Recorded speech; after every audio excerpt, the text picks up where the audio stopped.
Ruto tena mpaka 2032. Na mimi kama Mjaluo nasikia Wajaluo wenzangu wameogopa kufikiria. Nani amesema? Ujibu swali. Eti waliogopa kufikiria. Kufikiria nini?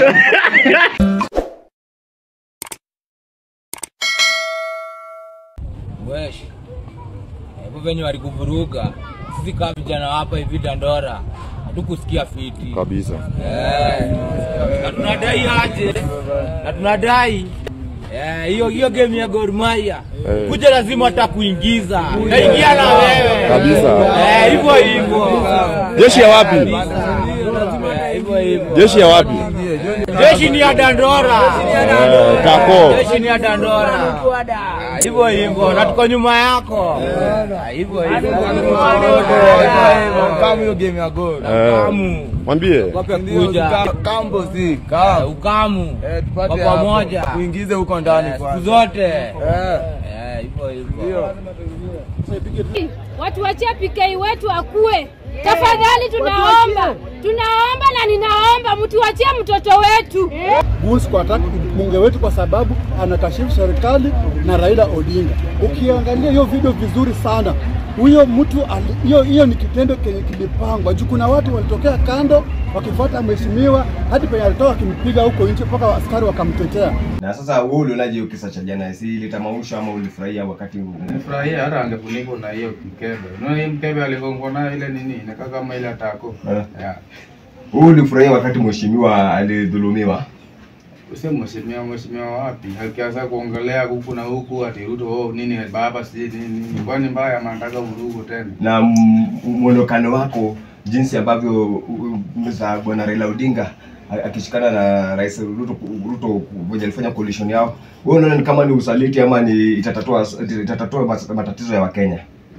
Sio usaliti, kulingana vile hiyo nini ya baba imeenda tumeona hakuna usaliti hapo. Pale venye baba amesema hiyo iko tu sawa. Iko sawa. Najua wenzangu wa Mlima walikuwa wakimwombea baba aanguke katika kiti cha chairman ya AU. Akuja wasaidie. So mimi naona kama watu wa Mlima Kenya wanaona kama baba mwasaliti. Mlima, wacha Mlima tu akae Mlima vile akwa Mlima. Baba wacha tu na baba maana tutajenga nchi. Na mara mingi wanasema jinsi ambavyo Raila Odinga na Mheshimiwa Ruto wamekuja pamoja wanaunganisha Wakenya. Je, nchi ilikuwa imetawanyika ama wanaunganisha kina nani ambao walikuwa wametawanyika? Okay, kuna wenye walikuwa wanaelewana lakini solo na sababu ya together mimi naona iko sawa. Sasa wewe unajua kama ni Mlima ni sawa, Mlima nao wanaona kama kuna vijana wasaliti lakini sio hivyo. Kwani hao wangekuwa hapo wangeonaje kama ingekuwaje? Na wewe unasemaje kuhusu hali ya kiuchumi haswa? Mimi naye ni mbaya, najua ni mbaya lakini with time itakuwa tu sawa. Sasa wewe umeridhika na uongozi ya kabisa. Ruto tena mpaka 2032. Sawa, asante sana mazee. Hii ni Asla Kanairo. Na mimi kama Mjaluo nasikia Wajaluo wenzangu wameogopa kufikiria. Nani amesema? Ujibu swali. Eti waliogopa kufikiria. Kufikiria nini? Kufikiria tena hapo. Eti baba akienda kwa serikali is always right. Okay, is right. Kwanza unaona pesa iko wapi? Kwetu pesa imewekwa huko mbadi huko kwetu. Pesa imewekwa kwenu, wewe uko na pesa. Nitapenga aje hata kama najua nitakuwa nayo. Lakini hata kama sina sahihi nitakuwa nayo. Kuliko iko kwa Mlima lakini hatuoni. Afadhali iko hata kama tona lakini iko huko. Uko shua baba hajakubebea akili. Akili gani? Bwana tumebenga akili. Na kuna kijana fulani mjinga pumbavu anaitwa Salasia. Mnajua Salasia?